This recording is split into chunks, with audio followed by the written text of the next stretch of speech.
عايزه ابتدي معاك مهندس عادل. منذ انشاء الجمعيه في 2005 واحنا النهارده في 2008 مر 3 سنوات، مجموعه كبيره من المشروعات ومجموعه كبيره من الخدمات كمان اللي حضراتكم قدمتوها. فخلينا نقول من 2005 حتى 2008 ماذا حدث؟ بسم الله الرحمن الرحيم. الحقيقة فكرة العمل الأهلي بالنسبة لجمعيتنا مبنية على الوقود الفعال للعمل الأهلي هو الشباب. مم. جمعيتنا بتضم ما بين عضويتها أكتر من 180 متطوع متطوعة، مجالاتهم العلمية والمهاراتية متناغمة ومختلفة.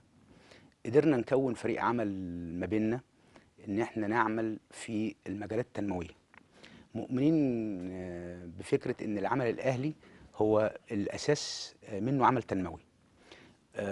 وده يعني في خلاف عليه ان الجامعات الاهليه تشتغل في المجال الخيري ولا المجال التنموي. انا مؤمن ان الجامعات الاهليه تشتغل في المجال التنموي.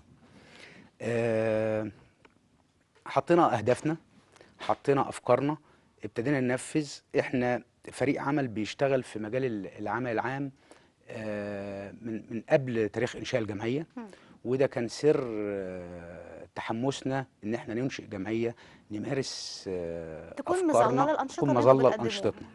ويمكن لما تستعرضي بعض الانشطه هتلاقينا مارسناها من قبل فكره انشاء الجمعيه في شكل جماعات متخصصه. انشانا الجمعيه في سنه 2005، حطينا ايدينا على محاور رئيسيه ابتدينا نشتغل فيها. فكره التنميه البشريه كانت فكره غالبه علينا، لان احنا بنقول عشان احنا نقدر نعمل تنميه في المجتمع ده لازم يبقى عندنا تنميه لذاتنا اولا، يعني ننمي قدراتنا البشريه عشان نقدر ننمي قدرات المجتمع الاخرين. وقدرات الاخرين ايضا. أيوة. فابتدينا ننمي قدراتنا الخاصه، مهاراتنا، اسلوب تواصلنا مع المجتمع بتاعنا، اسلوبنا في التعامل مع الاخرين. فمحتاج مننا نتعلم ازاي نتفاوض، ازاي نقنع، ازاي نتحدث، ازاي اتعلمتوا نخاطب. ازاي يا استاذ عادل؟ اتعلمنا في حاجات كتير قوي. اتعلمنا ان احنا درسنا، اتخصصنا. كل واحد منا في مجاله راح درس او كونا دورات رحنا اتعلمنا فيها، لان احنا عشان نقدر نفيد لازم نتعلم كويس، عشان نقدر نتواصل لازم نقدر نكون على مستوى مسؤولية الأمانة بتاعة العمل الأهلي نفسه يعني. ربنا كرمنا بأنه فكرة العمل التطوعي في مصر صحيح فكرة عايزة نعمل عليها ضغط شوية، إنما أنا بقول إن الجمعية بتاعتنا محظوظة إن إحنا عندنا كم المتطوعين متوفر، فده اللي مخلينا عندنا الحماس إن نقدر نشتغل في كافة المجالات. بدأنا بالتنمية البشرية، ثم بدأنا ننمي الآخرين بأن احنا نعمل بعض المشروعات اللي تفعل هذا الدور. وقلنا ان احنا نلاقي ضلتنا ديت في طلبة المدارس. احنا مش هنقدر اذا كنا عايزين نعمل حاجة في المجتمع ده كويس نبدأ نبتدي من بالطفل تحت. المصري. ربنا كرمنا باتفاق مع وزارة التربية والتعليم، وانا بشكر وزاره التربيه والتعليم من قناه النيل الثقافيه ان هي ساعدتنا ان احنا نتواصل مع ولادنا في المدارس ببعض المشروعات اللي تخلينا نقدر يكون لنا دور في تنميه قدراتهم. اول مشروع اشتغلنا فيه مع وزاره التربيه والتعليم مشروع الوعي الاسري والسياحي.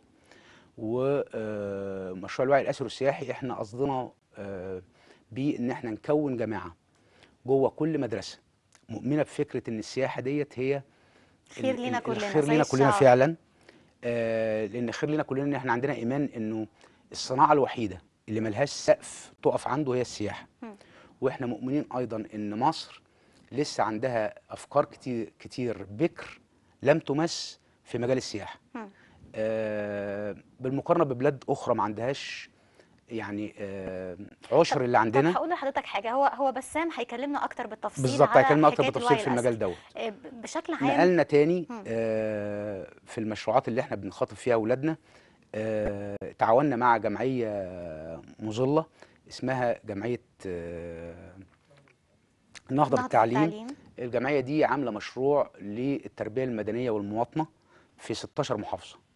قدرنا نحوز ثقتهم وثقه وزاره التربيه والتعليم ان احنا نبقى الجمعيه المسؤوله عن المشروع ده داخل محافظه الجيزه بنطبقه ايضا في حوالي 10 مدارس ومركز شباب. بالتفصيل هيكلمنا اخويا محمود في الموضوع ده بالتفصيل.